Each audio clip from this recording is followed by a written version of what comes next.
আপনারা প্রায়শই বাতের কথা শুনবেন।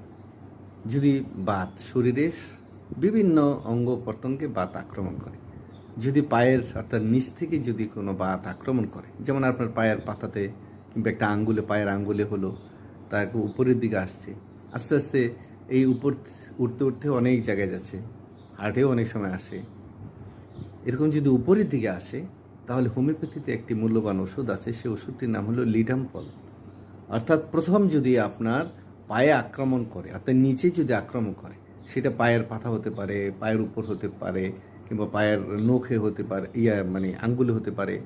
তারপরে আপনার এরপরে উপরের দিকে আপনার যে পায়ের হাঁটু আছে, জয়েন্ট আছে, তার উপরে কোমরে আছে, এবার যদি উপরের দিকে উঠতে থাকে, ক্রমান্বয়ে যদি এটা উপরের দিকে উঠতে থাকে, তাহলে ভাববেন যে লিডাম্পল আপনাকে শান্তি দেবে।